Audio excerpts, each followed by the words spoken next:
Hi everybody, this is Michael Hildebrand and I'm your host on the Sleeptrust podcast, where I'm talking about how to gain back trust in your ability to have a superb sleep again. In this week's episode of the Sleeptrust podcast, we're going to talk about my top 5 tips when it comes to getting a superb sleep. So this is the flip side of the coin. If we think about last week's episode when we were talking about what to avoid to actually gain your sleep trust. And this week, we're going to talk about my personal 5 top tips that you may or may not consider to do to really improve your sleep trust. So we're going to do it kind of similar to last week. We're going to start at the bottom of the ladder with number 5 and then work our way up. And just because I mentioned last week's episode, to avoid things also means that you have to take action.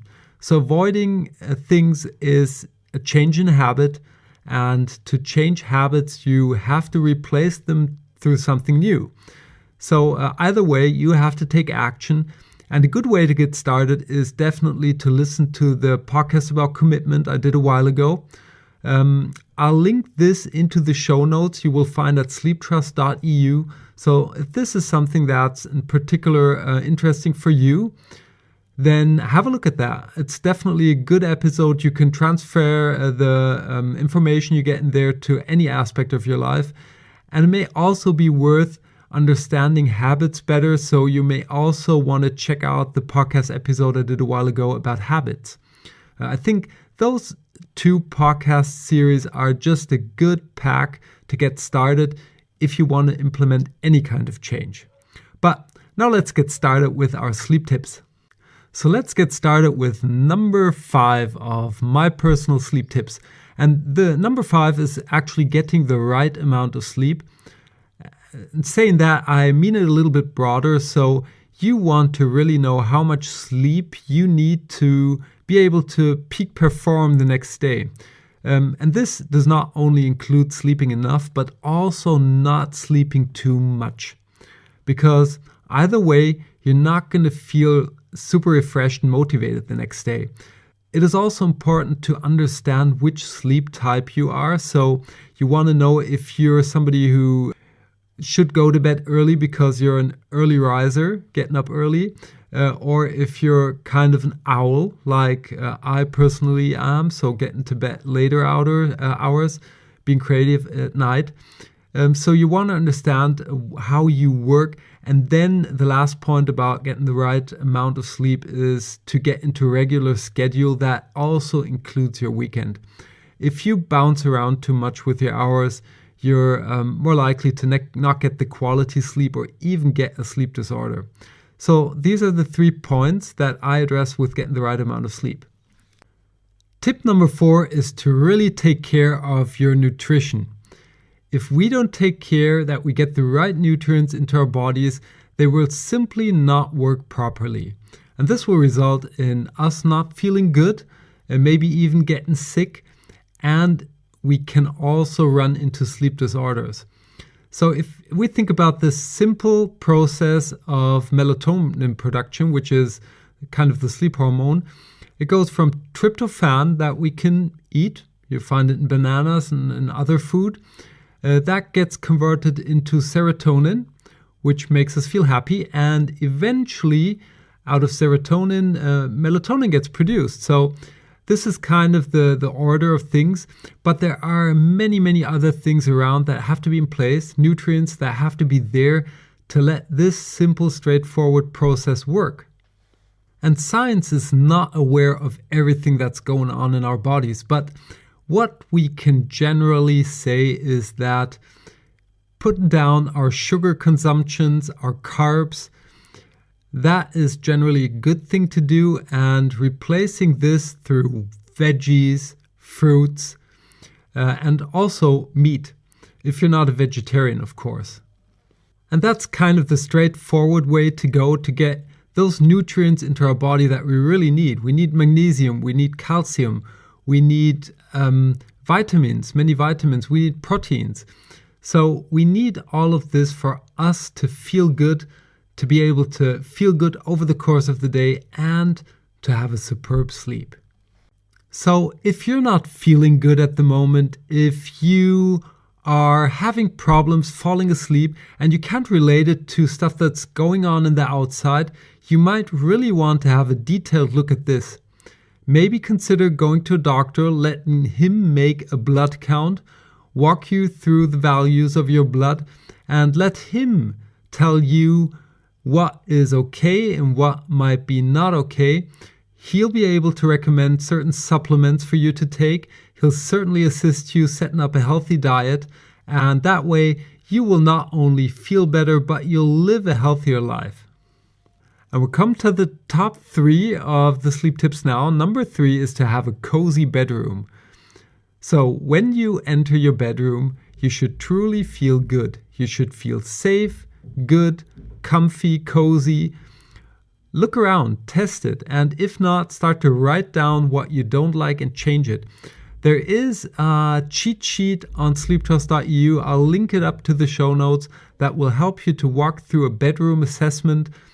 And it's a thing that I recommend you doing, because how great is it when you put in the effort and you have the result that you get into your bedroom and simply feel cozy and safe. This is a complete game changer for many people out there. You may also want to consider doing feng shui or other Asian types of room design, which can also support feeling good, having a cozy bedroom. I'm not a particular expert on that topic, but everything that I saw that came out of feng shui kind of looked clear and warm and round, would be my words, not so edgy, round. So check it out.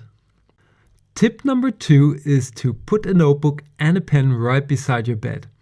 And this is one of the easiest things, but you should never underestimate the power of easy, simple ideas.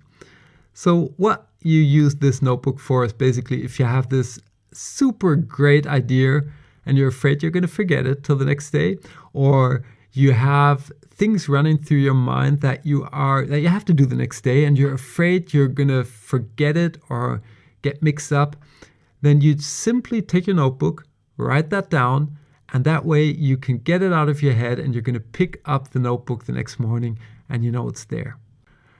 Sleep tip number 1 is to practice gratitude. And for those of you who know me better, this is not a surprise. Gratitude is a super powerful thing you definitely want to integrate in your life. If you do it in the morning or the evening, that's basically up to you, but practicing gratitude is really powerful. Doing it at night, right before you go to bed or even in bed, gets your mind, your body into the state of connectiveness. You're simply not able to worry or be angry and be grateful at the same time. So you're getting into this emotion that you want to have, and that will really put the path down for a superb sleep. And I've got an additional tip when it comes to practicing gratitude. Do this writing the things down that you're grateful for. You can download a free gratitude sheet at sleeptrust.eu. I'll hook this up to the show notes of this week's episode too. But you can also just take a piece of paper and write down things that you're thankful for. And from a neuroscience perspective, you're getting more involved. You get different parts of your brain involved too. So this will help get you into an even deeper state of gratitude, getting more emotions, feel more connected, and will even boost the practice. So you might consider even taking a piece of paper and pen. You might just want to write that down into the notebook that you just placed beside your bed. So you can kind of combine that. I think that would be a great idea. I do it every evening before I go to bed. I personally write down my gratitude in the morning, and in the evening I just do it in my mind. But you can flip it the other way around, and depending on what you need for yourself to get a superb sleep, what relates to you, you might want to just do that in the evening. So that were my 5 personal top tips when it comes to improving your sleep quality and having a superb sleep. With that, let's wrap up this week's episode of the Sleeptrust podcast. Avoiding things to get a good sleep and actually implementing sleep tips are both sides of the same coin. In either case, you want to take action and be committed in implementing change. My personal top 5 sleep tips for you are: number 5, getting the right amount of sleep. Number 4, watching your nutrition. Only if you have the right nutrients in your body can perform all those processes that you need to have a superb sleep. Number 3, take care that you have a cozy bedroom where you feel not only cozy but also safe. Number 2, put a notebook and a pen right beside your bed to write down ideas or any other stuff that's kind of bothering you or you have to take care of the next day to get them out of your head. Number 1 is to practice gratitude. And with that, we're going to bring this week's episode to an end. I hope you enjoyed yourself and that you tune in next week when we're going to talk about the triathlon of sleep. And until then, have a superb sleep. Hey there, and thanks for listening to the Sleeptrust podcast. I hope you've enjoyed this episode. If you want to get further information on this podcast or material that will help you to gain back your sleep trust, please check out sleeptrust.eu. That's sleeptrust.eu, where you will get lots of information around sleep. And here comes some legal stuff. Everything on this podcast is my opinion only, so do not take it as an advice, as I am not a doctor, nor have I considered your personal situation. If you feel that you need medical advice, please consider getting an appointment at your doctor of trust. If you want to give me any kind of feedback on this podcast, feel free to email me at podcast@sleeptrust.eu. I hope you tune in again next week, and until then, have a good sleep.